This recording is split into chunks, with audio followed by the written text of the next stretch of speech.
তারপরে মানে ওই আমার আঙ্কেল ড্রিঙ্কস করে আসে, বাসায় আসার পরে আমার আন্টি বললো যে একা একা কেন করতেছেন, বা মানে এটা তো বাসায় আনলে আমরাও তো করতে পারি। তো আমি জাস্ট ফান হিসেবে মনে করছি যে কি আমার আঙ্কেলকে ড্রিঙ্কস করবে নাকি তা বাসায় এনে। আমার আঙ্কেল ছিল একজন হাজি, হ্যাঁ হজ করে আসছে সে। পেশায় কি করতো উনি? তার পেশা ছিল ইম্পোর্ট এক্সপোর্ট। আচ্ছা, ইম্পোর্ট এক্সপোর্ট করতো। ওকে, তারপর? তো আন্টির কথা মতো আমার আঙ্কেল পরদিন একটা বোতল নিয়ে আসে বাসা, আনার পরে আমি, আমার আন্টি, আমার আঙ্কেল মানে ওই প্রথম আমার লাইফে ড্রিঙ্কস করা। ক্লাস 10 এ? তো ড্রিঙ্কস করছি, করার পরে কতটুকু খাইছি মনে নেই, পরে মানে যা শুয়ে পড়ছি, মানে সেন্স ছিল আমার, শুয়ে পড়ছি গিয়ে। তো সেই দিন রাতে ফার্স্ট আঙ্কেল আমার রুমে আসে, আসার পর সে আমার পাশে যে শুয়েছে তাও আমি বুঝতে পারছি আমার পাশে আমার আঙ্কেল শুয়েছে, কিন্তু আমার গায়ে টাচ করেনি সেদিন। সে গায়ে টাচ করেনি, তো অনেকক্ষণ শোয়া ছিল। আমার আন্টি ভাবছে হয়তো আমি ঘুমায় পড়ছি, কিন্তু আমার আঙ্কেল পাশে শোয়ার পরে আমার ঘুমটা ভাঙছে, মানে ঘুম ছিল না, মানে তন্দ্রা ভাবছে এরকম, যে ঘুম আসবে এরকম। তারপর আঙ্কেল যখন পাশে শুচ্ছে তখন আমি টের পাইছি আমার আন্টি আসছে। আসার পর ফিস করে কি বলছে সেটা আমি জানি না, মানে বুঝতে পারি না যে কি বলছে। তার কিছুক্ষণ পর আমার আঙ্কেল আবার চলে গেল। চলে যাওয়ার পরে তারপর দিন আবার আনছে, মানে এরকম সপ্তাহখানিক চললো, প্রতিদিন ড্রিঙ্কস করতে হবে। তোমার লাস্ট আমি একটা পর্যায়ে মানে বিরক্ত হয়ে গেছি যে এইটা কি, একটা মানুষ কতক্ষণ এটা খেতে পারে। চতুর্থ দিন যেদিন আনছে সেদিন মানে আমি ওকে ডিনাই করছি যে আমি খাবো না এটার। কেন খাবি না? আন্টির প্রশ্ন, কেন খাবি না? আমার কাছে ভালো লাগে না, আমি খাবো না। তো বলতেছে যে আমরা খাইতেছি না, আমি খাবো না, আমার কাছে ভালো লাগে না, আমি খাবো না, কারণ এইটা খাইলে দেখা যাচ্ছে আমি ঘুমিয়ে থেকে করতেছি। তারপর দিন 10টা-11টায়, ওই সময়টা আমার স্কুলে যাওয়া হইতেছে না। আপনি কি ফিল করতেন ওই সময় খাওয়ার পরে? এটা খাওয়ার পরে কি ফিল করতাম, যে আমার লাইফে একটা চরম দুর্ঘটনা আসবে।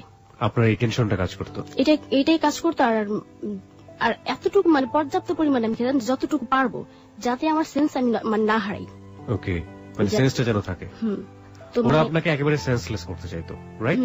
ওকে, দেখা গেছে যে মানে প্রথম একটা বোতল আনছে, আনার পর যে একটা বোতলে টোটাল হচ্ছে 3-4টা করে 3টা করে হয়। আমারটা খাওয়ার পর দেখা গেছে আমার আঙ্কেলটা আমাকে খাচ্ছে, বসে একটু খাই ফেললো আমারটা। আমার আন্টিও একই কথা, আমারটা একটু খাতো। তো মাঝে মধ্যে দেখা গেছে যে আমি রান্নাঘরে নিয়ে ফালাই দিয়ে আসছি, ওরা কথা বলতেছে ওদের মতো, তো রান্নাঘরে নিয়ে ফালাই দিয়ে আসছি। পঞ্চম দিন রাতে আমার আন্টি বলতেছে, আমার বাবার নাম হচ্ছে মালিক, তো আমার বাবার নাম ধরে বলতেছে যে বর্ষার বাবার জন্য আজকে না, মালিকের জন্য আজকে আমার এই অবস্থা, আমি প্রেগনেন্ট হচ্ছি না। তো আমি মনে মনে প্রতিজ্ঞা করছি যে আমি মালিকের মা পাই, বোন পাই, মেয়ে পাই, যাকেই পাই আমার হাজবেন্ডের কাছে রেখে ওইখানে ওরে প্রেগনেন্ট করবো এবং সে বাচ্চা আমি নেব। আর তখন এই ব্যাপারটা তোমার পুরোপুরি বুঝে যায়, তাহলে আমার উপরে সেটা হবে, যেহেতু এরকম করতেছে ওরা। তো ওই দিন মানে দেখা গেছে যে এতটাই খাইছি যে ভয় করতেছিল যে পারবো কিনা, আমি আমার ট্যাকেল দিতে পারবো কিনা, তো ওই দিন কিছু হয় নাই। তার মানে লাস্ট যে দিন, ওই দিন ওরা মানে 3টা বোতল আনছে, আমার আঙ্কেল 3টা বোতল আনছে। আনার পরে আমার একটা দিল, আন্টির একটা আর তার একটা। তো বলতেছে যদি পুরো বোতল শেষ করতে না পারো তাহলে এই বোতলের দাম দিয়ে উঠতে হবে। তো আমার আন্টি বলতেছে বর্ষা দিবে কোথা থেকে? তো বললো যে বর্ষাটা না আমি দিয়ে দিলাম যদি না পারে। তো ওই দিন মানে ওই পুরোটা আমি খাইছি। আমি একটু থামাচ্ছি। এই যে আপনি এর আগের দিন বেশ কিছুদিন ধরে খাচ্ছেন, আপনার খালু তো আপনার রুমে আসতো, উনি সেই সময় কি ধরনের আচরণ করতো আপনার সঙ্গে? চেষ্টা করতো কোনো কিছু করার? না, কোনো কিছু চেষ্টা করতেন, এমনি গায়ে হাত দিয়ে শুয়ে থাকতো। ওকে। আর মানে সে যখন গায়ে হাত দিত তখন মানে আমি একটা করতাম যে আমি ঘুম, বা দেখা গেছে মানে গায়ে হাত দিতে বলতে মানে অন্য কোনো খারাপ কোনো জায়গায় হাত দিত না, পেটের উপর হাত দিত, এই পর্যন্তই শুয়ে থাকতো। তো লাস্ট যেদিন মানে আমার সাথে ওই ঘটনাটা ঘটবে, তো সেদিন মানে আমি তো চরম সুযোগ পেয়েছিলেন। Let me ask you one thing, সেটা হচ্ছে আপনি তো জানেন যে ধরনের ঘটনা ঘটতে যাচ্ছে, আপনি আগে থেকেই জানেন। সো আপনি মাঝখানে অনেক বড় একটা সময় পেয়েছেন, আপনি ইচ্ছে করলে পালিয়ে যেতে পারতেন, আপনি ইচ্ছে করলে একটা বাসা থেকে পালিয়ে অন্য কোথাও চলে যেতে পারতেন। Why don't you try? আমি তখন ভাবছি যে আমি কোথায় যাবো পালায়া, আমার ফ্যামিলি আমাকে বিশ্বাস করতেছে না। এক্স্যাক্টলি, যার ফ্যামিলি তো আমাকে বিশ্বাস, আমি মানে এখান চিটং থেকে পালা কোথায় যাবো, ঢাকা, তার মার কাছে, তারা তোমাকে বিশ্বাসই করতেছে না যে এই ধরনের ঘটনা আমার সাথে ঘটবে, বা তারা করতেছে, তাদের ধারণা যে আমি সম্পূর্ণ মিথ্যা কথা বলছি তাদের সাথে। সৎমা তো বিশ্বাস করে নাই, সৎমার কাছে জায়গা করতে পারতেন, সৎমার কাছে থাকতে পারতেন। না, রাখতো না আমাকে, কারণ আমার বাবাকে আমার যে 2 মা প্রচন্ড বিশ্বাস করে, ভালোবাসে, ভয় পায়, মানে সে যা বলে তাই। তো একটা পর্যায়ে তো মানে যেদিন লাস্ট মুহূর্তে মানে 7 দিনের দিন, মানে আমি পুরো সেন্সিন, এটা আমি জানি যে আমি আমার রুমে কি হয়ে গেছে তাও আমি জানি না, কিন্তু মানে খাওয়ার আগে আমি, কারণ আমি জানি যে আজকে কিছু একটা হবে, যেহেতু 3টা বোতল আজকে আনছে। তো দুর্ভাগ্য যে আমি কিছুই বুঝি নাই বা কোন রকম কোন অনুভূতিও নাই। তো মানে 2 মাস পরে দেখলাম যে পিরিয়ড যেটা মেয়েদের, এটা বন্ধ হয়ে গেছে, আমার বন্ধ হয়ে গেছে। তো তখনও বুঝতে পারতেছিলাম না যে আমার পিরিয়ড কেন বন্ধ। তো আমি আমার যে সৎবোন আছে, ওর তখন বিয়ে হয়েছে, নতুন বিয়ে হয়েছে, ও প্রেগনেন্ট। তো ভাবলাম যে ওই যেহেতু প্রেগনেন্ট, তাহলে আমি যদি প্রেগনেন্ট হই তাহলে অবশ্যই বলতে পারবে। তো জিজ্ঞাসা করলাম, আচ্ছা মেয়েদের কি পিরিয়ড বন্ধ হয় কখনো? তো বললো যে হ্যাঁ, মাঝে মধ্যে বন্ধ হয়, 2-1 মাস এরকম বন্ধ থাকে এটা। তো বললো কেন? আমি কিনা এমনিতেই। 3 মাস চলে গেল, কোনো কিছু হচ্ছে না। তো কি করবো, কার কাছে বলবে ব্যাপারটা আমি? তো যেহেতু এটার জন্য দেয় আমার আঙ্কেল, অবশ্যই সে জানে। তখন মানে আমি আমার আঙ্কেল সেদিন মানে নিজে থেকে বলছে যে আজকে আমি ড্রিঙ্ক করবো। তোমার আঙ্কেল আমার দিকে তাকায় রয়েছে অনেকক্ষণ, তাকার পর বলছে ঠিক আছে আনবো। তো সে আনছে। আনার পর আমার কথা হচ্ছে যে মানে ওই মানে স্বাভাবিক অবস্থা তাকে আমি ব্যাপারটা বলতে পারবো না যে আমি প্রেগনেন্ট বা আপনি আমার সাথে কিছু করছেন কিনা, এটা বলতে পারবো না। তো দেখা গেছে যে একটু অ্যাবনর্মাল হয়ে ব্যাপারটা বলতে হবে তাকে আমার। খাওয়ার একটা পর্যায়ে যখন আমার আন্টি বাথরুমে গেছে, তখন আমি তাকে জিজ্ঞাসা করছি যে আপনি আমার কাছে সত্যি কথা বলবেন? তো বললো যে হ্যাঁ বলবো, কি হয়েছে, আপনি কার সাথে কিছু করছেন? তো সে আমার দেওয়ান কোন তাকায়, তাকানোর পরে সে মানে হ্যাঁ না কিছুই বলতেছে না। কেন, কি সমস্যা? আমার মনে হচ্ছে আমি প্রেগনেন্ট। তো আমার আঙ্কেল তখন বললো যে সে শুধু হ্যাঁ বললো। সে হ্যাঁ বলার পর আমি আমার রুমে চলে গেছি। তো আমার আন্টিরও হয়তো ব্যাপারটা আমার আঙ্কেল বলছে যে বর্ষা প্রেগনেন্ট। তো এটা যখন বলছে, তো আমার আন্টি জানে কিনা তা আমি জানতাম না, আন্টি জানে কিনা। তো 4-5 দিন পর আমি মানে আমার ঘুম ভেঙে গেছে, এমনি শুয়েছি। তো আমার রুমে ছিল ডাইনিং টেবিলটা, আঙ্কেল নাস্তা খেতেছে, আন্টি বলতেছে যে আমরা যেটা প্ল্যান করছিলাম সেটা তো হয়েছে, কিন্তু যখন বাচ্চাটা যখন প্রসব করবো ওকে দেবে এই বাচ্চাটা? আমার আঙ্কেল বলতেছে যেহেতু ওর বিয়ে শাদী হয়নি অবশ্যই দিয়ে দেবে, আর এটার জন্য ওর কিছু একটা আমরা দেবো।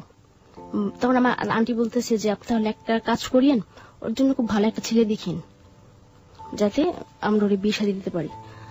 তোমার আঙ্কেল অফিসে চলে গেছে। তো আমি তখন মানে পুরোপুরি শুয়ে গেলাম যে আমার আন্টি ব্যাপারটা জানে, এবং আমার আন্টির প্রশ্রয়ে আমার আঙ্কেল আমার রুমে আসছে।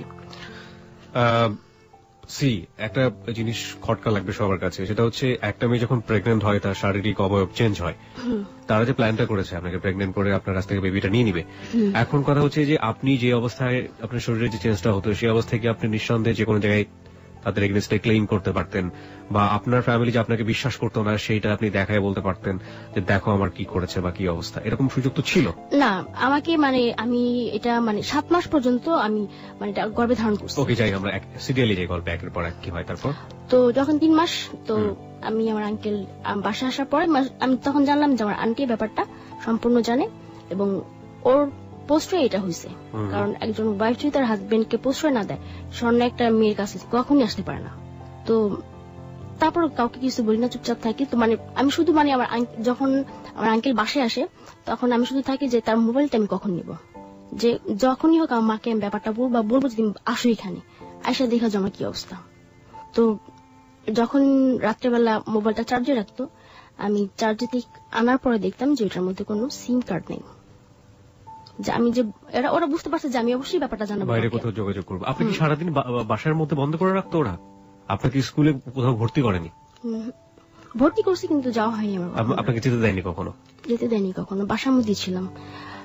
তো আমার 4 মাস হয়ে গেছে। 4 মাস যখন হলো তখন আমি আমার আঙ্কেলরে বলতেছি যে আপনি যদি এটার কোনো ব্যবস্থা না করেন তাহলে আমি সুইসাইড করবো। সুইসাইড বুঝেন? আমি সুইসাইড করব। তো আমার আঙ্কেল বলতেছে যে সমস্যাটা কি, তোমার আন্টির কাছ থেকে থাকবে তাই না, দিয়ে দাও। তা আমি বলছি যে না আমি দেবো না, এটা আমি এটা জন্মই দেব না। আপনি যা করার একটা কিছু করেন তা না হলে কিন্তু আমি এইখানকার সবারই ব্যাপারটা বলে দিব। আপনি কি চাচ্ছেন যে আপনার মান সম্মান এখান থেকে হারা যাক? কারণ তারা খুবই সম্মান করতো সবাই এখানে। তো আঙ্কেল একটু ভয় পায়। ভয় পাওয়া যাওয়ার পর বলছে আচ্ছা ঠিক আছে আমি দেখতেছি। দেখো তো সে রাতে আসার পর আমার জন্য 2টা ট্যাবলেট নিয়ে আসছে যে প্রেগন্যান্সি নষ্ট হওয়ার জন্য। তো নিয়ে আসছে, আনার পর সে আমাকে এটা দিছে, তারপর বললো তোমার আন্টি যাতে না দেখে। এটা বলছে যে তোমার আন্টি যাতে না দেখে, তুমি 2টা আজকে একটা খাবা রাতে, কালকে রাতে একটা খাবা। তখন আপনার প্রেগন্যান্সির কত মাস চলছিল? 4 মাস। ওকে, 4 মাস চলতেছে। তখন খাওয়ার পর দেখলাম যে কোনো কিছুই না। তারপর আঙ্কেলটা আবার ব্যাপারটা বললাম যে কিছুই হয়নি। তো বললো যে, তখন আমার কাছে মনে হলো যে এটা হয়তো তাহলে আমার আঙ্কেল ওই ধরনের কিছু আনে নাই, এমনিতে হয়তো অন্য কোনো ট্যাবলেট আনছে সেটা। তো একদিন নিচে গেছি আমি, দোকানে পাঠাইছে আমার আন্টি আমাকে, কি জন্য মানে দোকানে পাঠানোর পর ওই ট্যাবলেটের খোসাটা আমি নিয়ে গেছি। তো নিয়ে যাওয়ার পর ডাক্তারে দেখলাম যে এটা কিসের ট্যাবলেট। তো বললো যে এটা কে খাইছে। ডাক্তার বলছে এটা কে খাইছে, আমি কি আমার আন্টি, এটা তো প্রেগন্যান্সি নষ্ট হওয়ার ট্যাবলেট। সে এটা জেনে খাইছে না জেনে খাইছে, আমি না জেনে খাইছে সে, কিন্তু মানে তার তো কিছু হয়নি, এর জন্য মানে আমি মানে তাকে আমার বলছে জিজ্ঞাসা করার জন্য। তো আমি তো হচ্ছে না কেন, তারও তো পিরিয়ড হওয়ার কথা, হয় না। তারপরে 6 মাসে পড়ে গেল, 5 মাস 6 মাসে কেটে গেল। তারপরে সে আরেকটা ওষুধ এনে দিছে, সেটাও কোনো কাজ হয়নি। তারপরে মানে কি করবো এই মুহূর্তে, আমি শুধু আমার আঙ্কেলের প্রেশার কি করি, কারণ আমি আন্টির সাথে কোনো কথাই বলি না, মানে ওই ব্যাপারটা নিয়ে আমি কোনো কথা তার সাথে বলিনি কখনো। আঙ্কেল যখন বেশি প্রেশারে পড়ে গেছে আমার উপর যে আপনি যদি মানে এই কয়েকদিনের মধ্যে কিছু না করেন এটা, মানে তখন মানে আমি যে প্রেগনেন্ট আমি মানে বুঝতেছি, বোঝা যাচ্ছে, মানে দেখলে বোঝা যাচ্ছে যে আমি প্রেগনেন্ট, যে 7 মাসে পড়ে গেছে।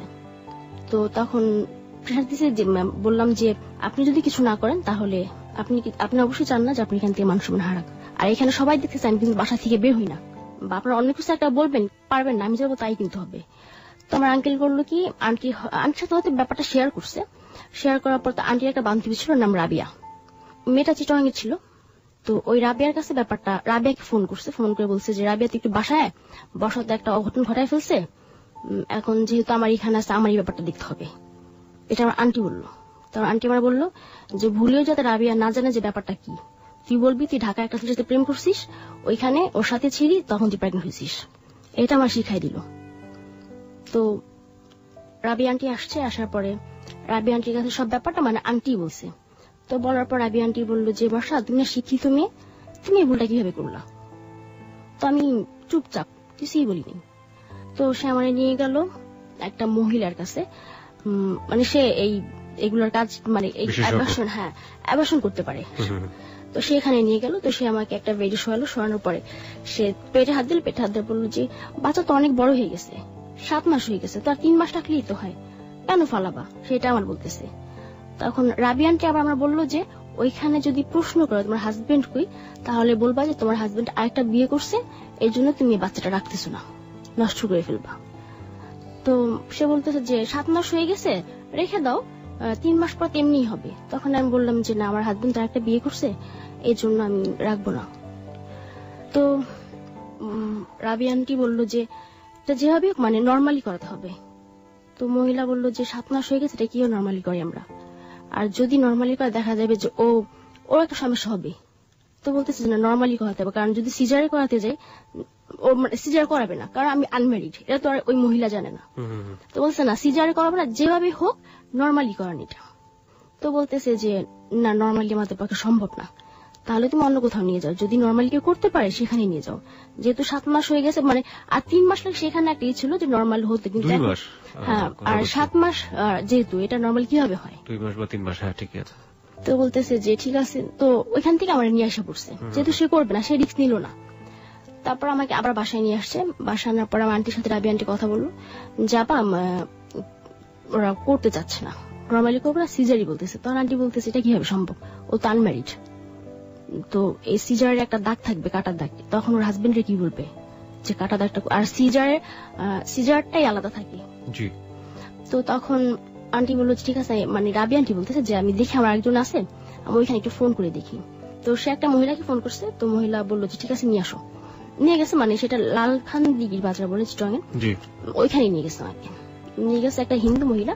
তো ওই হিন্দু মহিলার বাসায় নিয়ে যাওয়ার পরে তো সে আমাকে দেখলো, দেখার পর একই কথা, 7 মাস হয়ে গেছে, কেন ফালাবা, রেখা দাও। তো বললাম যে না। তোমার আন্টি বলতেছে যে না, ওর হাজবেন্ড আরেকটা বিয়ে করছে, আর করবো না, ওর কাছে রাখবো না, ডিভোর্স দিয়ে দিবে, তো ওর বাচ্চা রেখে কি করবে, এর জন্য ফালাই দিবে। তো ঠিক আছে। তারপর মানে যে অ্যাবর্শন করবে যে মহিলা, মানে যে ডাক্তার মেইন, সেই মহিলা আসলো। আসার পর আমাকে আরেকটা বেডি নিয়ে গেল। বেডি নিয়ে যাওয়ার পরে অ্যাবর্শন করলো। অ্যাবর্শন করার পরে সে, আমি একটু থামতে চাই, আপনার ওই সময় কিছু মেমোরি আছে যদি আমাদের সাথে শেয়ার করেন, কি হয়েছে আপনার সঙ্গে?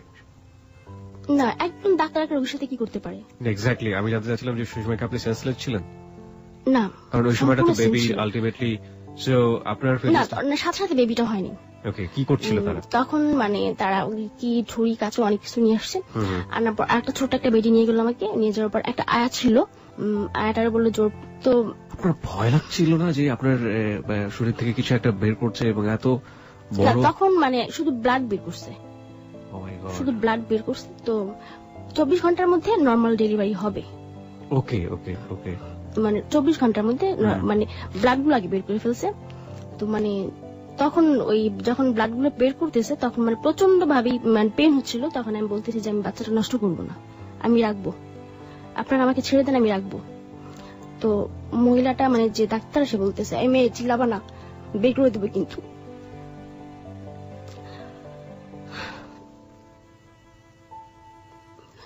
তারপর ওই মানে ব্লাড গুলো বের করছে। ব্লাড গুলো বের করার পরে সাথে সাথে শরীরে আমার জ্বর চলে আসে, প্রচন্ড জ্বর আসে। তো বলতেছে যে ওরা ঠান্ডা পানি দিও না, ওরা গরম পানি দিবা। ওই ডাক্তার আয়াটাকে বলে গেল যে ওরা ঠান্ডা পানি দিবা না, আই করবা। তো আমাকে এভাবে রেখে ওরা চলে গেছে। চলে যাওয়ার পরে যে রাবি আন্টি ছিল সে বলতেছে যে বসা থাকো, আমি সকালে আসবো, তোমার কোনো সমস্যা? আমি বলছি না, আমার কোনো সমস্যা নেই। তো আর রাবি আন্টি জিজ্ঞাসা করলো যে কখন হবে এটা। তো বললো যে 24 ঘন্টার মধ্যে যদি হয় তাহলে তো হইলে, আর না হলে সিজার করতে হবে ওর। রাতে প্রচন্ড জ্বর, একটা ইঞ্জেকশন দিয়ে গেল আমাকে, 2টা ইঞ্জেকশন দিয়ে গেছে। বলছে যে তোমার যখন ব্যথা উঠবে তখন তুমি আমাকে ডাকবা। ওই ডাক্তার মহিলাটা বললো যে ব্যথা উঠলে আমাকে মানে ডাকবা, আর 24 ঘন্টার মধ্যে অবশ্যই এটা নর্মাল হয়ে যাবে। তো তার 24 ঘন্টা পার হয়ে গেছে। তারপর দিন মানে সন্ধ্যাবেলা অ্যাবর্শন করছে আমাকে। তো যখন দেখছে যে হচ্ছে না, তো আমাকে এসে জিজ্ঞাসা করলো তোমার পেটে কোনো পেন হচ্ছে? আমি বললাম যে না, আমার পেটে কোনো পেন হচ্ছে না। তো মানে সে একটু চিন্তা করে গেল যে পেন হবে না কেন। তো তখন করলে কি মানে আমার যে বেবিটা হয়েছে সেই বেবিটাকে পুরো আস্ত বের করা নেই, ওটাকে কেটে কেটে বের করা হয়েছে। যে পুরো 1 ঘন্টা মানে পুরো 1 ঘন্টা মানে আমি প্রচন্ড চিৎকার করতেছি যে আমাকে ছেড়ে দেন, আমি চলে যাবো, আমি আমার বেবিটাকে হওয়াবো, আমার বাচ্চাটাকে আমি দেখবো। তো মহিলাটা বলতে সেটা আগে মনে ছিল না, এখন কেন বলতেছিস? মানে অনেক খারাপ ব্যবহার করছে তখন আমার সাথে। তো তখন শুধু আমার মাকে ডাকতেছি যে মা তুই আমার কি করলি, যে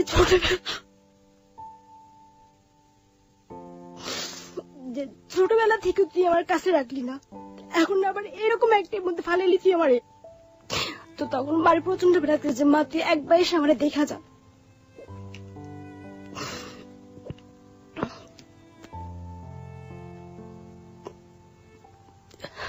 তারপর যখন 1 ঘন্টা পরে ওটা পুরোটা বের করছে তখন মানে ডাক্তারটা চলে গেছে, আয়াটা আমার সামনে দাঁড়ানো। তারা বলতেছি যে আমার কি হয়েছে একটু বলবেন, আমার ছেলে হয়েছে না মেয়ে হয়েছে?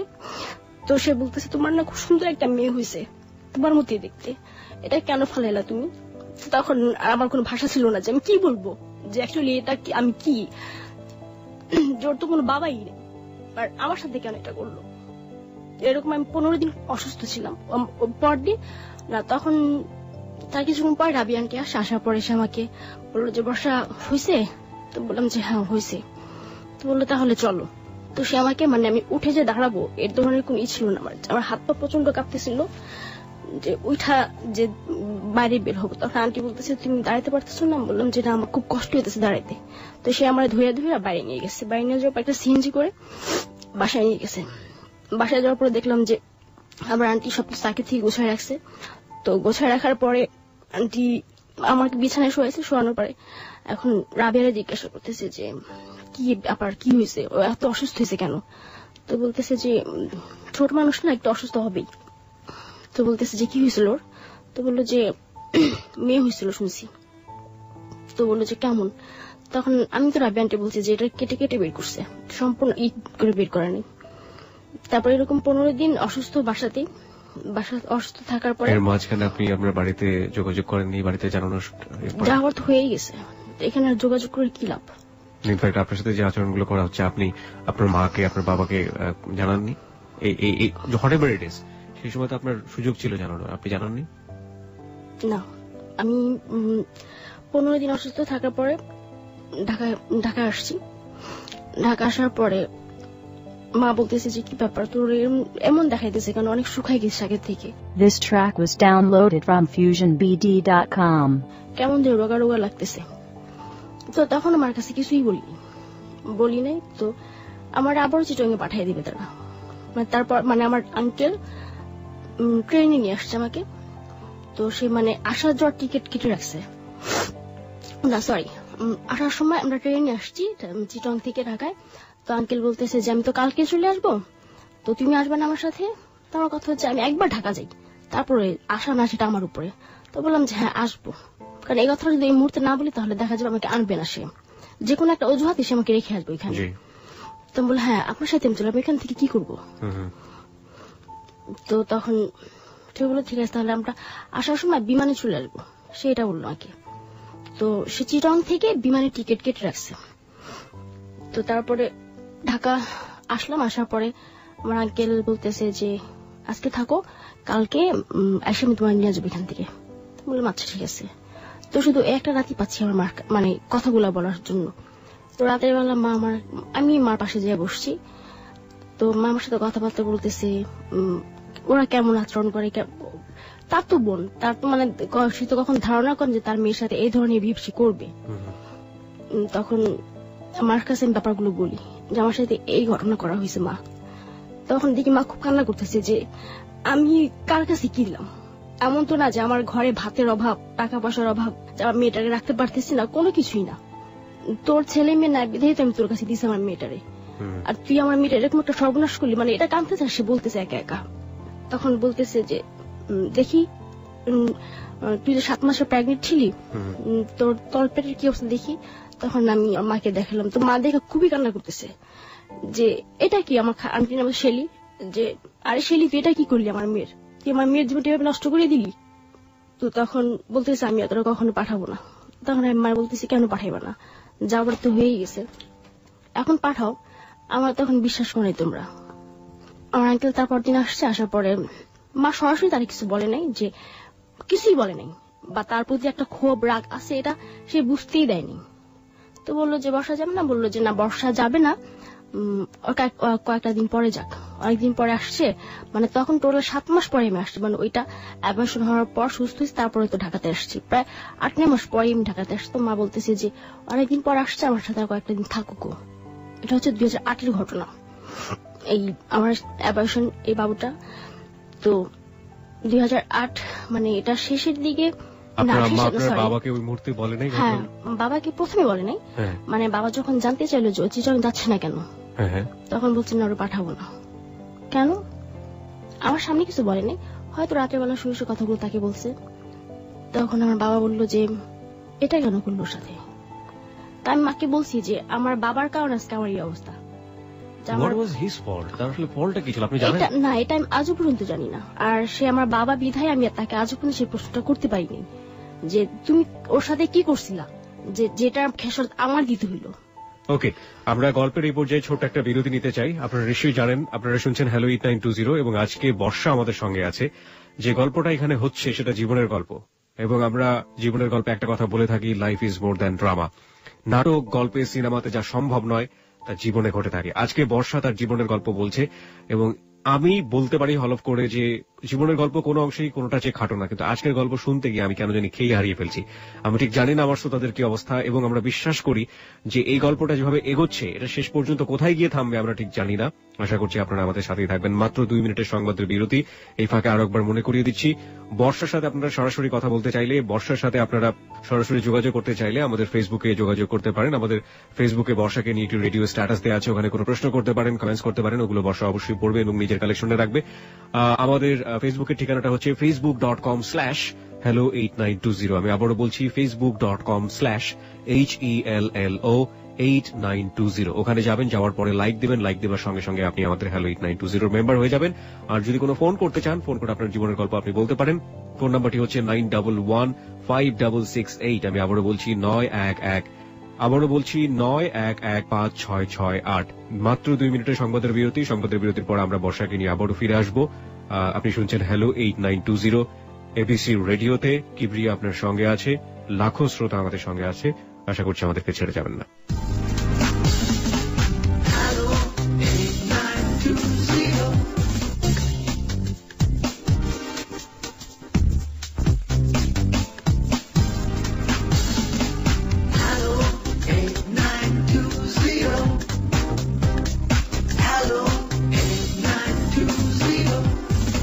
সংবাদের বিরতির পর আরো একবার স্বাগত হ্যালো 8920-তে। কিবরিয়া আপনার সঙ্গে আছে আর আপনারা শুনছেন এবিসি রেডিও FM 89.2।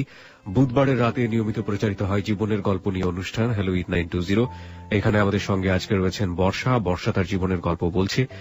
আর যারা এই মুহূর্তে বর্ষাকে নিয়ে কোনো প্রশ্ন করতে চান, কমেন্টস করতে চান, বর্ষার কাছে কোনো প্রশ্ন রেখে বর্ষার সাথে সরাসরি যোগাযোগ করতে চান, তারা আমাদের ফেসবুক পেজটাতে আসতে পারেন। আমাদের ফেসবুক পেজের ঠিকানাটা হচ্ছে facebook.com/hello8920। আমি আবারও বলছি facebook.com/HELLO8920। মাঝখানে কোনো স্পেস নেই। ওখানে যাওয়ার পরে আপনি লাইক দিয়ে দেবেন। লাইক দেওয়ার সঙ্গে সঙ্গে আপনি হ্যালো 8920 মেম্বার হয়ে যাবেন।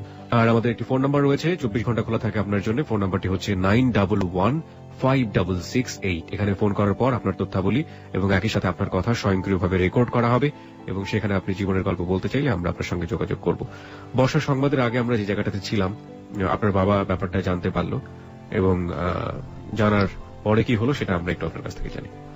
জানার পর মানে বাবা যতটুকু বললো যে যদি অপরাধ করে থাকি সেটা আমি করছি, তো এটা কেন করবে, তো আমার মেয়ের উপর এটা কেন করবে, এটাই কি ওর ভিতরে ছিল যে আমার কাছে মানে ভালো মানুষই দেখায় আমার মেয়েটা আমার কাছ থেকে নিয়ে যাবে। তো বাবা বললো যে ঠিক আছে তাহলে ওর আর পাঠানোর দরকার নেই, এখন ও কি করতে চায় ওরে জিজ্ঞাসা করো, যে এখন আমি আমার লাইফটাকে কোন দিকে মানে ঘোরাতে চাচ্ছি সেটা আমার বাবা আমার মাকে বলতে বলছে যে এখন আমি কি করব। তো এখন মা বলতেছে যে তোর লাইফে যেটা হয়ে গেছে এটা জাস্ট একটা অ্যাক্সিডেন্ট মনে কর তুই, বা স্বপ্নের মধ্যে ছিলি তুই। কোন ধরনের প্রতিশোধ নেওয়ার কোনো চিন্তা করলো না? না, মানে কোন ধরনের প্রতিশোধ বা এই ব্যাপারটা যে আমি আমার বাবা মাকে বলছি, মানে এটা আমার বাবা ওদেরকে বুঝতে দেয়নি। যে ব্যাপারটা ওরা জানে যে আমার মা বাবা এটা মানে এরা জানতেছে, আমার ফ্যামিলি ওরা জানতেছে, এটাও বুঝতে দেয়নি। ওরা আসছে মানে আমাদের বাসায় চিটং থেকে বেড়াতে আসছে, তারপরও মানে ওদের সাথে মানে ওই ধরনের কোনো বিহেভে বুঝতে দেয়নি যে আমার মেয়ের সাথে এত বড় একটা ঘটনা করছে, তোদের কেন আমি কথা বলবো, মানে আগের মতোই আচরণ করছে ওদের সাথে। তো মামাকে বললো যে এখন তুই কি করবি, তোর গ্রামে পাঠাই দে, মানে বরিশাল, আমাদের গ্রামে বাড়ি হচ্ছে বরিশাল। তো বললো যে তাহলে এক কাজ করি, তুই গ্রামে চলে যা, ওইখানে থাকো একটা দিন, তোর ভালো একটা ছেলে দেখে বিয়ে দিয়ে দিই। তো এই কথা মানে বিয়ের কথা বলার পর তো আমি তাকে ভালো মন্দ কিছুই বলিনি মাকে, যে আমি কি করব বা কোনো সাই দিইনি কথাতে। তো তার কয়েকদিন পর আমার স্টেপ মাদার আসে, মানে সে ব্যাপারটা জানে যে আমার সাথে এরকম একটা ঘটনা ঘটছে। মানে দেখা গেছে যে আমার মার ফ্যামিলির, আমার মামা তারা মামিরা, তারপরে যে আমার মার যে খালা আছে, এরা সবাই ব্যাপারটা জানছে এবং জানার পর আমার ছোট আন্টি সবাই খুব ধিক্কার দিছে যে এটা ওর সাথে কেন করলি, একটা বাচ্চা পালক আন তুই, বাচ্চা তো পালকও পাওয়া যায়, এ তো তোর ভাগ্নি ছিল, তোর বন্ধু ছিল, তোর মেয়ের মতোই তো ছিল, তোর মেয়েই তো এটা। সবাই ব্যাপারটা জানছে। তো ওরা যখন বুঝতে পারলো যে ব্যাপারটা সবাই জানাজানি হয়ে গেছে, আমি বলে দিছি ব্যাপারটা, তখন আমার আন্টি শুধু এতটুকুই বললো যে এটা যে তোর আঙ্কেল তোর সাথে করছে তার প্রমাণ তুই কি দিবি, তার কোনো প্রমাণ দিতে পারবি তুই যে তোর আঙ্কেল এটা করছে তোর সাথে? তখন আমি এতটুকু বললাম যে যদি এটা আমার আঙ্কেল না করে থাকে তাহলে তোরা কেন এতটা করবি আমার জন্য, তাহলে তো আমার আব্বা বা আমার মাই বলতে পারতে যে দেখ তোর মেয়ে কোথা থেকে কি করছে, এখন আমরা এটা কি করবো। Exactly, that was great point. এটা আমি আন্টিকে বললাম, মানে আমার আন্টির সাথে আমার তুই সম্পর্ক ছিল, মানে ছোটবেলা থেকে তুই সম্পর্ক। ও তখন ও আমার একটা কথা বললো যে আমি এখনো বিশ্বাস করতেছি না যে এটা তোর আঙ্কেলের ছিল, এটা বললো সে আমাকে, যে আমি এখনো বিশ্বাস করতেছি না। আমি তোর ধারণা কি তাহলে এটা আমি ঢাকা থেকে নিয়ে গেছি, বা আমি কোন তোমার সম্পর্কে এ ধরনের কিছু মানে বলবি তুই? ও বললো যে হ্যাঁ, মানে ও এক কথা ওর হাজবেন্ডের নির্দোষ বলতে চাচ্ছে, বা ওরা পুরোটাই নির্দোষ যে আমার সাথে এ ধরনের কোনো বিবরণ করেনি বা ঘরে কোনো ড্রিঙ্কস কিছুই করা হয়নি, এটা মানে ও বলতে চাচ্ছিল। তো আমার মা এই ব্যাপারে মানে আজও পর্যন্ত ওরা কিছু জিজ্ঞাসা করেনি। তার কিছুদিন পর আমার স্টেপ মাদার আসার পর মানে সে আমার বুঝাইতেছে যে মা যা আবার হয়ে গেছে তোমার লাইফে এটা নিয়ে বসে থাকো না, তোমার আবার স্কুলে ভর্তি করাই দিয়ে তুমি পড়াশোনা শুরু করো, সেটা বললো আমাকে প্রথমে। তো চিন্তা করলাম যে আসলে আমার এই ঘটনা শুধু আমি জানি, বা বাইরে আমার যারা ফ্রেন্ড আছে বান্ধবী এখন জানতেছে না ব্যাপারটা যে আমার সাথে কি হয়েছে, এটা শেয়ার করলে হবে। তো তখন ভাবলাম যে স্কুলে আবার ভর্তি হয়ে যাই। তো স্কুলে ভর্তি হলে আবার আগামী বছর ভর্তি হতে হবে। তো তখন আমার স্টেপ মাদার সে আবারও আসে, আসার পর মানে সেই দিন তার ভিতরে কি হয়েছে আল্লাহ জানে সেটা। সে আসার পর বলতেছি আমার সাথে এক জায়গায় যাবি? আমি বললাম কোথায়? তো বললো যে এইভাবে ঘরে বসে না থেকে পার্ট টাইম জব কর। আমি বললাম যে আমি জব পাবো, দেবে আমার কেউ জব, আমি কতটুকু শিক্ষিত? তো বললো যে হ্যাঁ আছে, আমার কাছে একটা ভালো লোক আছে, তো মানে ছোটখাটো একটা মেয়ে খুঁজতেছে মানে তার অফিসে বসার জন্য। কি অফিসে মানে তার ফাইলটা আগায় দিবে এই পর্যন্ত। তো সে আমাকে নিয়ে গেল, আমি তার নামটা বলতে চাচ্ছি না, মানে আমাদের ওইখানে চেয়ারম্যান। তো চেয়ারম্যানের কাছে নিয়ে গেল আমাকে সকালবেলা, খুব সকালে সে আসার পর মানে নিয়ে গেল এখানে তার একটা বাগান বাড়ি, একটা হচ্ছে তার নিজের বাড়ি। তো সে ফ্যামিলি নিয়ে যে বাসাটা থাকে ওইটার নিচে তার অফিস। তো সর্বপ্রথম আমরাই গেছি এখানে, আমি আর আমার স্টেপ মাদার, যা বসে রয়েছে তো বসেই রয়েছি, কোথায় চেয়ারম্যান? কোনো চেয়ারম্যান আসে না। তো আস্তে আস্তে মানে বেলা বাড়তেছে, তার কাছে লোকজন আসতেছে এক একটা বিচার নিয়ে। তো তার মানে যেখানে বসেছে কথাগুলো শুনে মানে চেয়ারম্যান, তো তখন পুরো হলরুমটাই ভরে গেছে লোকে। দুপুর তখন 2টা বাজে, তখনও চেয়ারম্যান আসেনি। তখন আম্মারে বলতেছি যে আম্মা চলেন চলে যায়, চেয়ারম্যান হয়তো আসবে না। তো বলতেছে আরেকটু দেখি। আমি কি আমার ভালো লাগতেছে, আমার খুব খিদে লাগছে, আমি বাসা চলে যাবো। এটা বললাম আমার আম্মাকে। তো বললো যে ঠিক আছে তাহলে চল চলে যাই। তা আমরা যখন বের হচ্ছি তো তখন চেয়ারম্যান ছিল দোতলায়, সেই দোতলা থেকে আমাদের পেছন সাইড দেখছে। দেখার পর তার বাসায় যে দারোয়ান ছিল তারে দিয়ে আবার ডাকাইছে যে ওই যে একটা মহিলার একটা মেয়ে যে বের হয়ে গেল ওদিকে ডাকা নিয়ে আসো। তো দারোয়ান আবার বললো যে আপনাদেরকে স্যার ডাকে। তো আমরা বলতেছে যে তাহলে চেয়ারম্যান হাতে নিচে নামছে, চল। আমরা তখন মানে চেয়ারম্যানের হলরুমে সবার কথা শুনে হলরুম থেকে বের হইলে তার একটা পার্সোনাল রুম আছে, যেটা পুরো গ্লাস দিয়ে করা। তো সে যখন ঢুকতেছে তখন মানে আমি তার সাইডে দাঁড়ানো। তো সে করলো কি হলরুমে গেল, হলরুমে যাওয়ার পরে কার কি মানে অল্প অল্প শুনলো, কয়েকটা ধমক দিল, আজকে কোনো কথা শুনবো না, কালকে এসো কার কি লাগবে, ও কি জন্য সালামের কাছে বলে যাও কি কার লাগবে ও দিয়ে দিবে, এই কথা বলে সে তার পার্সোনাল রুমে চলে গেল। তারপরে তার যে পিএ আছে পার্সোনাল, তারা বললো যে ওই মেয়েটা ওই মহিলাটা পাঠাও ভিতরে। তো তারপরে আমার স্টেপ মাদারকে বলতেছে কি ব্যাপার পাগলি, ওই সে বলতে আমার আম্মারে বলতেছে পাগলি করে বলতো যে কিরে পাগলি এতদিন পর আসলি। ও আমার আম্মা এর মধ্যে আমার শিখাই দিল কি যে তোর যদি জিজ্ঞাসা করে যে আমি তোর কি হই, বলবি যে আমরা পাশাপাশি ফ্ল্যাটে থাকি, আমি যে তোর মা হই এটা বলবি না। তো আমি তখন তার জিজ্ঞাসা করলাম যে কেন বলবো না, না বলতে পারি সমস্যা কি। তো বলে যে ওই যে বলছিলেন না যে একটা মেয়ে লাগবে জবের ব্যাপারে, তো ওরে আনলাম। তো বললো যে কখন আসছিস তোরা এখানে? আম্মা বলতেছে যে আমি আসছি সকালে। লাঞ্চ করছিস? না করিনি। তাহলে কাজ করো, তারা বাগান বাড়িতে জানি আসতেছি, তার বাসার সাথে তার বাগান বাড়িটা। তো আমরা বাগান বাড়িতে গেছি, যাওয়ার পরে তার বিশাল একটা বাগান বাড়ি, তো এখানে গিয়ে বসছি। বসার পরে আমাদের জন্য দুপুরে খাবার পাঠাই দিচ্ছে। তো এখানে লাঞ্চ করছি, লাঞ্চ করার পরে আমাদের লাঞ্চ করা শেষ, তারপর সে আসছে। আসার পর বলতেছে আমি কি ওর সাথে একটু আলাদাভাবে কথা বলতে পারি, এটা বলতেছে আমার আম্মাকে চেয়ারম্যান। তো বললো যে হ্যাঁ পারবেন। তো এই কথা বলার পর মানে তার যে রুম আছে বাগান বাড়িতে সেখানে আমার নিয়ে গেল। তো তখনও আমি ওই ধরনের কিছু বুঝি নাই, বা সে আমার গায়ে কোনো হাত দেয় না বা কিছুই না, তখনও সে আমাকে বুঝতে দেয়নি যে এটা কোনো জব না। তো বলতেছে যে তোমার মতো একটা মেয়ে মানে এতটুকু ছোট একটা মেয়ে খুঁজতেছিলাম, তুমি আসলে খুব কিউট খুব লাভলি, এটা সে আমাকে বলতেছে। তো বললো যে তুমি কালকে ঠিক রাত 8টা বাজে আমার এই বাগান বাড়িতে চলে আসবা। তো বললাম 8টা বা রাত্রে আসবো কেন, রাতে আসতে পারবো না, আমার মা আমাকে তাহলে বকবে। যে জব দিবেন ঠিক আছে, তো সেটা রাত্রে কেন আসবো? তো ওই কথাটা বলার পর সে বললো তাহলে বিকেলে এসো 5টার দিকে। আমি বললাম যে আচ্ছা বিকেলে আসতে পারবো। বিকেল আসলে সমস্যা, আমি কিনা বিকেলে আসতে পারবো, কিন্তু রাত্রে বাসা থেকে বেরোতে দেবে না আমাকে। তো তাহলে বিকেল 5টার দিকে এখানে চলে আসলে তুমি। তো তখন করলে কি মানে ওই দিন সে আমার হাতে না আমার আম্মার হাতে সে 2000 টাকা দিছে, আমার সামনেই দিছে। তো টাকাটা কেন দিছে আমি তা জানি, আমি ভাবতে হয়তো এমনিতে দাঁড়িয়ে দিছে, কিন্তু টাকাটা যে আমার পারপাসে তাকে দেওয়া হয়েছিল সেটা আমি পরে বুঝতে পারছি। তো পরদিন বিকেল 5টা বাজে আমি তার বাগান বাড়িতে যাই, একাই যাই। যার পর তখনও সে আমাকে কিছু বুঝতে দেয়নি। তখন সে আমার বললো, ও তখন সে করলো কি, বললো যে আমার তো ঢাকার বাইরে অনেকগুলো আছে, হাউজিং আছে, তো সেখানে আমি একটা মানে তোমার মতো একটা সুন্দর একটা মেয়ে রাখতে চাচ্ছি। তো তুমি যদি কক্সবাজার থাকতে চাও, তোমার কক্সবাজার রাখতে পারবো, বা যদি বলো না ঢাকাতে কোথাও, ঢাকাতেও রাখতে পারবো। কখনো কক্সবাজার তুমি গেছো? আমি বলছি যে না, আমি কখনো কক্সবাজার যাইনি। তাহলে তোমার কক্সবাজারে ঘোরা হবে, আমার জায়গাগুলো তোমার দেখা হবে, বা তোমার অফিসগুলো তোমার পছন্দ হবে কিনা, মানে এটা তুমি যেটা বলবো তাই করবো। তো তখন করলো কি, বললো যে আমাদের সাথে আরেকটা মেয়ে যাবে, সে তোমার অনেক সিনিয়র, সেটা বলতেছে আমাকে ওই চেয়ারম্যান। আর তাকে আমি বলতাম কি চেয়ারম্যান চাচা, যেহেতু আমার সিনিয়র, অনেক অনেক বয়স্ক সে, তো তাকে আমি চেয়ারম্যান চাচা ডাকতাম। তো বললো যে তোমার আমাদের সাথে আরেকটা তোমার একটা বড় আপু যাবে, সে তোমার অনেক সিনিয়র, তো তার সাথে কথা বলো তুমি মোবাইলে। তার সাথে কথা বলাই দিল। তো বললো যে হ্যাঁ আমরা তো কালকে তাহলে কক্সবাজার যাচ্ছি, তো তখন তো দেখাই হবে তোমার সাথে।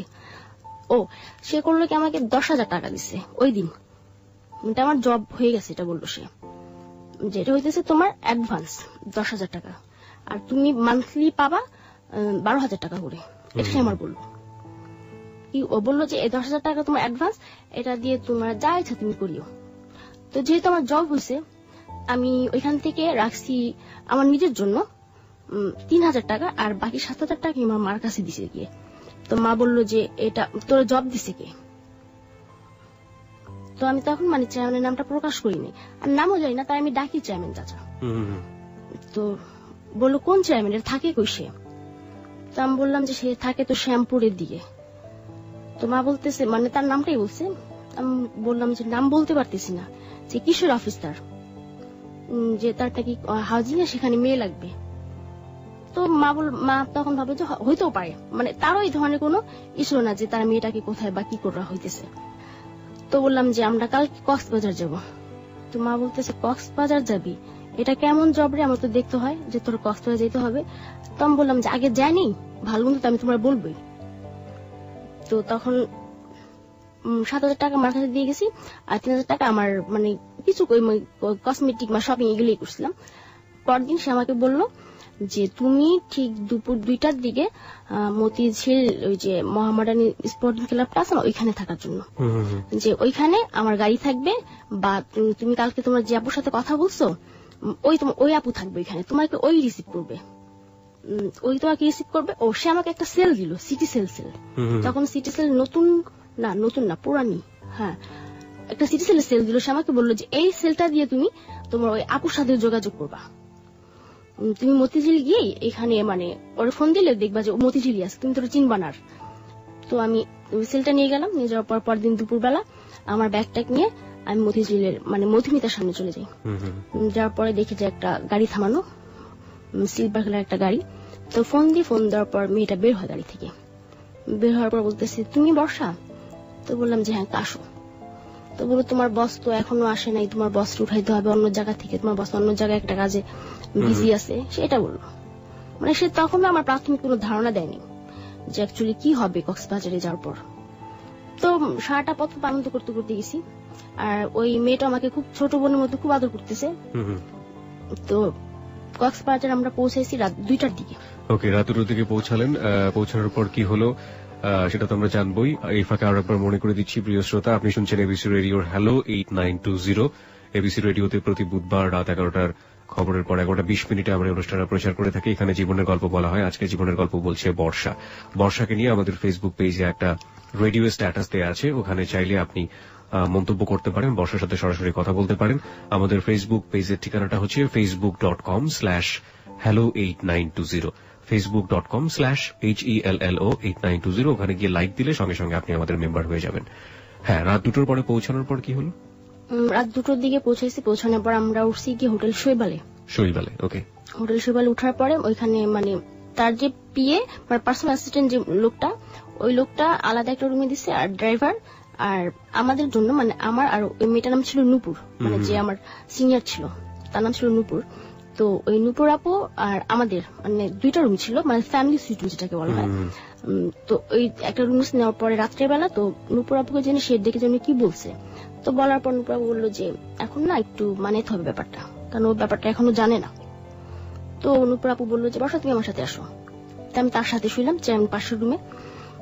তো সে আমার রাত্রেবেলা শুয়ে শুয়ে বলতেছে বর্ষা তুমি ড্রিঙ্ক করো? তো আমি যেহেতু আগে একবার করছি বা করছি এখানে আমি বলছি যে হ্যাঁ একটু একটু করি। তো বললো যে আচ্ছা তাহলে আমরা ড্রিঙ্ক করে আর কথা বলি।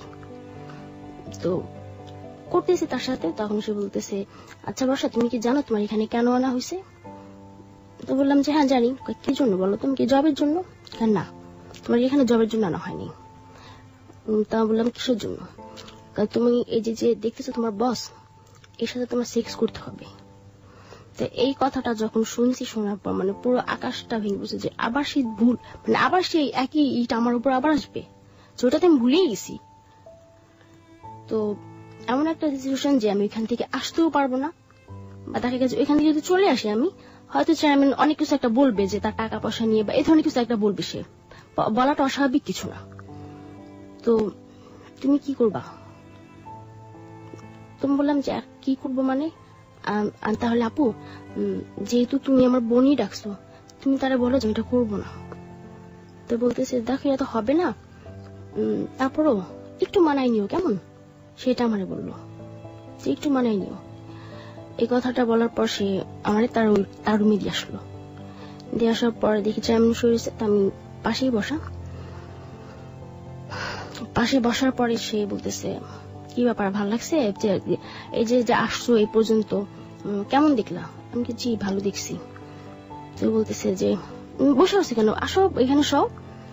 তো তার আমি বলতেছি দেখেন আপনি তো আমার অনেক বড়, তারপর আমি আপনাকে চাচা ডাকছি, তো নুপুর আপাকে আমাকে যেটা বললো সেটা কিভাবে সম্ভব? তো সে বললো যে কেন, তোমার ওই মহিলা কিছু বলে নাই? আমি বললাম যে হ্যাঁ বলছে, সেটা জবের ব্যাপারে, কিন্তু জবটা যে এটা আমি সেটা বুঝিনি। তো সে কোনো কথাই মানে কর্ণপাত করে নাই, কোনো কথাবার্তা মানে ওই ধরনের কিছুই, মানে যে আমি তার কাছে একটা আকুতি করতেছি যে আমার সাথে এই ধরনের কিছু করিয়েন না, তো মানে সেই ধরনের কিছুই আমাকে কোনো কথাই না।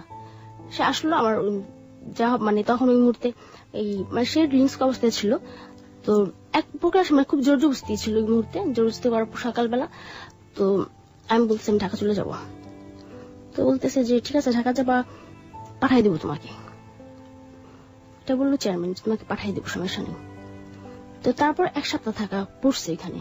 তো নুপুর আপু বুঝাইছে যে থাক, একবার হয়েছে তোমার কাছে আসে যাবে না, তোমার ছুঁয়েও সে দেখবে না, যাবার হয়ে গেছে তুমি আমার রুমে থাকো আর সে ওইখানেই থাকবে, বা তুমি যদি এখানে থাকতে না চাও তাহলে আমি আর তুমি আর এক রুমে যাবো।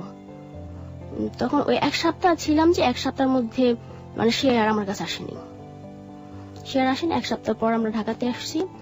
আসার পরে তখন আমার কাছে কিছু বলিনি যে আমার সাথে কি হয়েছে। তো মা বলতেছে যে কি হয়েছিল, কি জবটা কি? তো বললাম যে না আমার পছন্দ হয় না। তো বললো যে চেয়ারম্যানের নামটা কি রে? তখন তার নামটা বললাম আমি। তো মা বললো যে এইখানে তোরে নিয়ে গেছে। তা আমি বললাম যে হ্যাঁ, তুই আগে নামটা আমার কেন বলিস? আমি তখন নামটা জানতাম না তার। তখন মা বললো যে তাহলে সব দিক দিয়ে সবাই সুযোগ নিতেছে।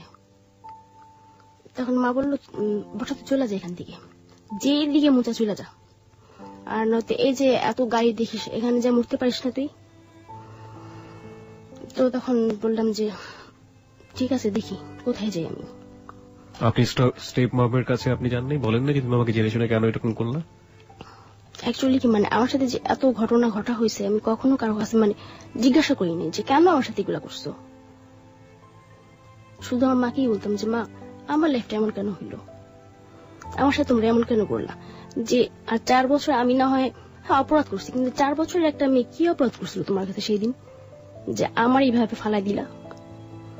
তো মা এই উত্তরে কখনোই কিছু বলেনি আমাকে, কিছুই বলে না তাদের কোনো মানে এইটা। যখন আমি প্রশ্ন করি তাদেরকে, দেখা গেছে যে এই এখন আলাদা থাকতেছি, আলাদা ভাবে চলতেছি ফিরতেছি। তো ওইখান থেকে আসার পরে মানে ওই দিন আমি বাসা থেকে বের হয়ে যাই, কোথায় যাব এমন কাউকে চিনিও না, যেতে হবে কোথায় আত্মীয় স্বজনের বাসায়। তখন চিন্তা করলাম না আমার লাইফটা নষ্ট, আমার সংস্পর্শ আসলে আমার বোনেরও নষ্ট হয়ে যাবে। তো কোথাও গেলাম না, চলে গেলাম সেই নুপুরাপুর বাসায়। তার বাসা ছিল গোড়ানে। তো সেখানে চলে গেলাম, চলে যাওয়ার পরে উনি কি করতেন, ওনার কাছে? আপনি যে নুপুরের কথা বলছেন, তো এই নুপুর কি করতো? ওর এই মানে এইটা ছিল বিজনেস, মানে এই মেয়ে দিয়ে ওই বিজনেস করতো, এক কথা দেহ ব্যবসা।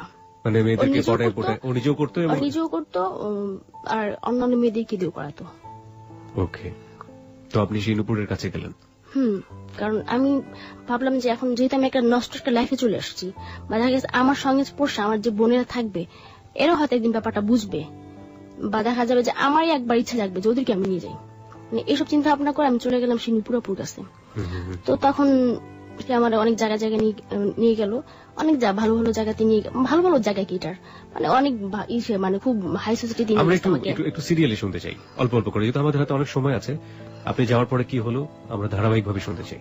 যাওয়ার পর তাকে বললাম ব্যাপারটা, যে এই আপু এখন আমি চলে আসছি বাসা থেকে। তো সে আমাকে খুব আদর যত্ন করতেছে।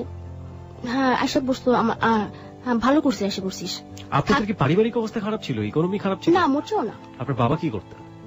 আমার বাবা এই দয়াগঞ্জে, এই যে দয়াগঞ্জে রিক্সা গিয়েছিল, এবং তার ওই সময় তার প্রায় 50টার উপর রিক্সা ছিল। 50টার উপরে রিক্সা ছিল তার।